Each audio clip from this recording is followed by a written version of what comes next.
Kita hidup di sebuah dunia yang bising. Di antara kebisingan itu, ada suara-suara spesifik yang dirancang untuk meruntuhkan, hinaan, cemoohan, dan kritik yang bertujuan melukai, bukan membangun.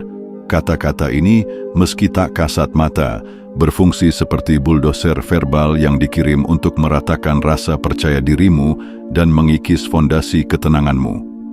Mereka yang mengirimnya adalah para arsitek kehancuran skala kecil yang menemukan kepuasan sesaat dengan melihat retakan pada struktur mental orang lain. Menghadapi serangan verbal ini dengan emosi meledak-ledak adalah sebuah strategi bunuh diri.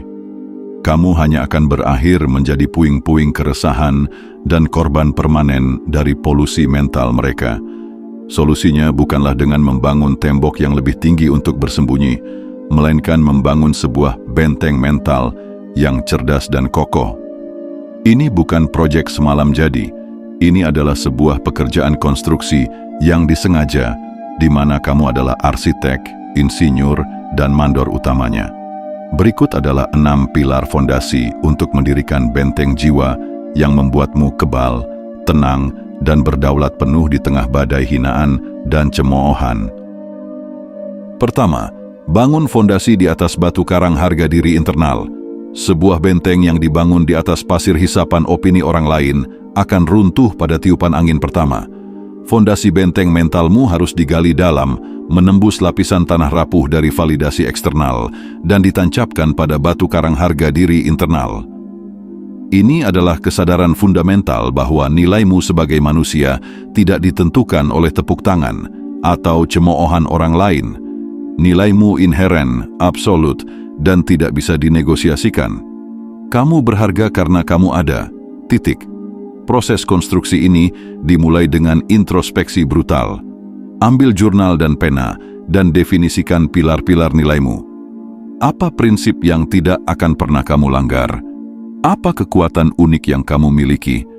Apa saja pencapaianmu di masa lalu yang membuatmu bangga, sekecil apapun itu? Tuliskan semuanya. Inilah batu bata pertamamu. Setiap kali kamu meragukan dirimu karena hinaan dari luar, baca kembali daftar itu. Kamu sedang mengingatkan dirimu sendiri bahwa laporan penilaian dari orang lain itu tidak relevan karena kamu sudah memegang hasil audit internalmu sendiri. Kebenaran yang harus kamu pahami adalah tidak ada seorang pun yang bisa membuatmu merasa rendah diri tanpa izin darimu. Hinaan hanya akan terasa sakit jika ia mendarat pada luka atau rasa tidak aman yang sudah ada sebelumnya di dalam dirimu. Jika seseorang menyebutmu bodoh dan itu terasa menyakitkan, seringkali itu karena di dalam dirimu ada secuil keraguan akan kecerdasanmu.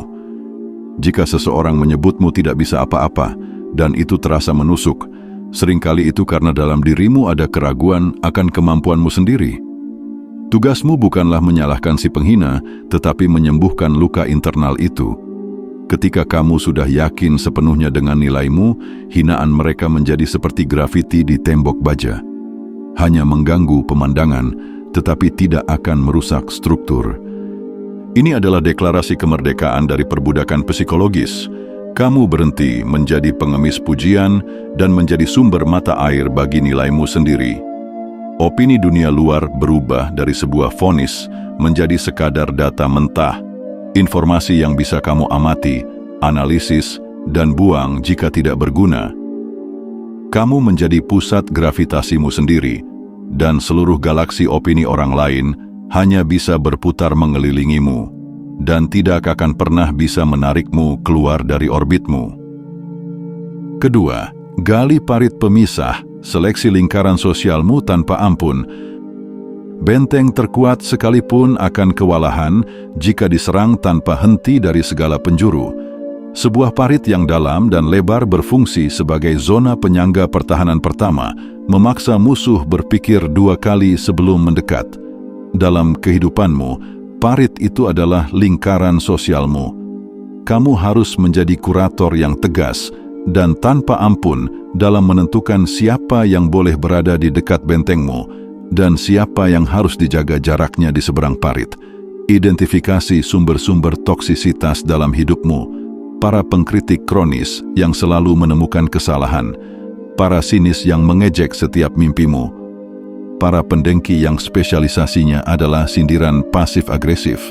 Mereka ini bukan teman, mereka adalah agen sabotase yang menyamar. Mereka adalah polusi suara yang menguras energi yang seharusnya kamu gunakan untuk memperkuat bentengmu. Melakukan pembersihan ini mungkin terasa tidak nyaman. Kamu mungkin akan disebut sombong atau tidak peduli lagi. Jangan terjebak. Melindungi kedamaian dan kesehatan mentalmu bukanlah tindakan keegoisan. Itu adalah syarat fundamental untuk bisa berfungsi sebagai manusia yang utuh. Kamu tidak berhutang penjelasan panjang lebar kepada mereka. Kamu bisa mempraktekkan seni menghilang perlahan untuk menetapkan jarak. Dengan menggali parit ini, kamu menciptakan sebuah ekosistem yang mendukung, bukan merusak. Kamu mengelilingi bentengmu dengan para sekutu, orang-orang yang memberimu amunisi semangat, bukan melemparkan batu. Ini adalah langkah strategis yang sangat penting. Pertahanan terbaik adalah dengan tidak harus bertarung setiap saat. Lingkaran sosial yang sehat adalah masa damai yang kamu ciptakan sendiri. Ketiga, tempatkan penjaga di gerbang pikiranmu. Bentengmu mungkin kokoh, tetapi ia tetap memiliki gerbang, yaitu indera pendengaran dan penglihatanmu. Jika gerbang ini dibiarkan terbuka tanpa penjaga, musuh bisa dengan mudah masuk dan membuat kekacauan di dalam. Kamu harus menjadi penjaga gerbang yang paling waspada bagi pikiranmu sendiri. Kamu harus secara sadar menyaring setiap informasi yang mencoba masuk, terutama yang berwujud hinaan atau cemoohan. Latih penjagamu untuk menggunakan 3 pertanyaan filter sederhana untuk setiap informasi yang datang. Pertama, apakah ini benar? Kedua, apakah ini membangun? Ketiga, apakah ini relevan dengan tujuanku? Sebuah cemoohan dari orang yang tidak relevan hampir selalu gagal di ketiga tes ini. Itu tidak benar karena hanya opini subjektif, itu jelas tidak membangun karena bertujuan merusak, dan itu sama sekali tidak relevan dengan misimu. Informasi seperti ini harus segera ditolak di gerbang dan dibuang ke tempat sampah. Perlakukan hinaan sebagai data, bukan sebagai kebenaran. Ketika seseorang menghinamu, alih-alih menyerapnya secara emosional, analisis datanya. Oke, data masuk. Orang ini sedang merasa tidak aman, atau iri, atau marah, sehingga ia memproyeksikan perasaannya dalam bentuk kata-kata ini. Dengan mengubahnya menjadi data, kamu menetralkan racun emosionalnya. Kamu menjadi seorang ilmuwan yang mengamati fenomena, bukan spons yang menyerap air kotor. Ini adalah sebuah peralihan dari sikap mental pasif menjadi aktif. Kamu berhenti menjadi korban tak berdaya dari kata-kata orang lain dan menjadi manajer informasi yang proaktif. Kamu yang memutuskan apa yang boleh dan tidak boleh menghuni ruang mentalmu. Kekuatan untuk memilih ini adalah bentuk kebebasan kognitif yang tertinggi. Kamu adalah satu-satunya pemilik sah dari pikiranmu sendiri. Keempat, latih pasukan pemanah di dalam tembok. Seringkali serangan paling merusak bukanlah yang datang dari luar, tetapi yang dilancarkan oleh pengkhianat dari dalam.